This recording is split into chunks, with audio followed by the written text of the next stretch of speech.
4 గంటలకి నాకు వీడియో రావడం జరిగింది. దాంట్లో ఎవరైతే హత్య చేయబడ్డాడో వాళ్ళ డ్రైవరు రాయుడు అనే వ్యక్తి మరి ఆ వీడియో అనేది అందరం చూసాం. నేను మిమ్మల్ని అందరికీ కూడా 2 విషయాలు అడగదలుచుకున్నా.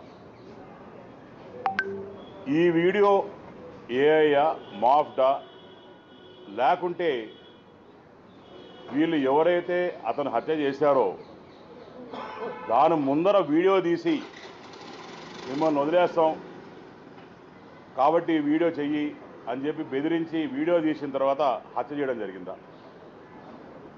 పోనీ ఆ రాయుడు అనేటోడు బతుకుంటే అన్నా అతన్ని పిలుచుకొచ్చి కూర్చొని మాట్లాడి ప్రజల సమక్షంలోనే ఇది తేల్చుకునేటోళ్ళం. కానీ ఇక్కడ విడ్డూరం ఏమైందంటే ఈ హత్య జరిగి దగ్గర 2 నెలలు కావస్తూ ఉంది. వీరు జైలు కూడా పోవడం జరిగింది. వీళ్ళు బెయిల్ ఇచ్చిన తర్వాత ఇప్పుడు ఈ వీడియో అనేది రిలీజ్ చేయడం దాంట్లో వీళ్ళ అంతరాయం క్లియర్గా అర్థమైపోతాం. ఒక సింపతి తెచ్చుకోదానికో లేకుంటే కష్టపడి గెలిచి ఈరోజు మంచి పేరు తెచ్చుకొని శ్రీకాళహస్తిని అభివృద్ధి చేస్తున్న నా మీద బురద జల్లదానికో చేస్తున్నారని చెప్పి ఒక క్లియర్ కట్ సంగతి తప్ప దీంట్లో వాళ్ళ డ్రైవర్తో నాకు డిపాజిట్లు కూడా గెలవని వాళ్ళతో ఆ రోజు మాకు వాస్తవాన్ని ఈ రోజు వరకు కూడా నేను ఆవిడతో ఎన్నో ప్రాబ్లమ్స్ ఫేస్ చేశాను ఎలక్షన్స్ ముందర కూడా.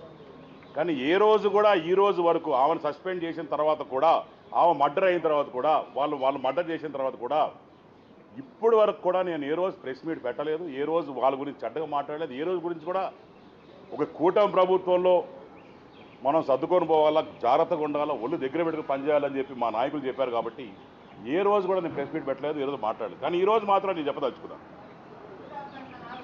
ఆ రోజు అసలు ఆవిడ మా కోసం పనిచేసింది ఆ కూటమి ప్రభుత్వంలో. ఏ రోజు కూడా వచ్చి మా కోసం పనిచేయాలి. ఆఖరికి వాళ్ళ దగ్గర పనిచేసే జనసేన నాయకులు ఎవరైతే ఉన్నారో వాళ్ళని కూడా ఇబ్బంది పెట్టింది ఆవిడ.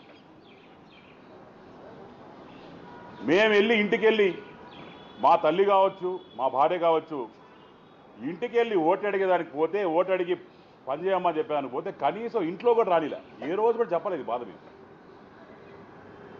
మా అమ్మగారు వాళ్ళ నాన్నగారు 40 సంవత్సరాలు మినిస్టర్కి పనిచేశారు, 40 సంవత్సరాలు ఎమ్మెల్యేకి పనిచేశారు, 20 సంవత్సరాలు మంత్రిగా పనిచేశారు. మా నాన్నగారు మంత్రిగా పనిచేశారు. తర్వాత మేము వచ్చాం 3rd జనరేషన్. ఇంత చరిత్ర ఉండి మా అమ్మను కూడా పోతే లోపల కూడా గేట్ లోపల రానికుండా చేసిన ఆ రోజు ఈరోజు ఇంకా బాధాకరమైన విషయం. నేను ఒకటే చెప్పదలుచుకున్నాను, ఇలాంటి చెత్త రాజకీయాలు చేస్తే మాత్రం డెఫినెట్గా ఎవరిని వదిలే పరిస్థితి ఉండదు. డెఫినెట్గా దీని మీద ఒక స్ట్రిక్ట్ ఎంక్వైరీ చేయాలి. ఈరోజు నా పేరు చెప్పారు, రేపు ఇంకో నాయకుల పేరు చెప్తారు. ఈరోజు నా మీద బురదబల్లే ప్రయత్నం ఉంది, రేపొద్దున ఇంకోటి మర్డర్ చేసి వాళ్ళ దగ్గర ఒక వాంగ్మూలం తీసుకొని ఇంకోటి పేరు మీద పెట్టే ఒక కొత్త వే ఆఫ్ రాజకీయం అనేది ఈరోజు చూస్తూ ఉన్నాం. నేను కూడా చిన్నప్పటి నుంచి రాజకీయంలో ఉన్నాం. దాని తర్వాత నాన్నగారితో ఎన్నో చూశాను. కానీ ఇలాంటి చిల్లర రాజకీయాలు ఎప్పుడు కూడా జీవితంలో కానీ విని ఎరిగినట్టు ఎక్కడా లేదు.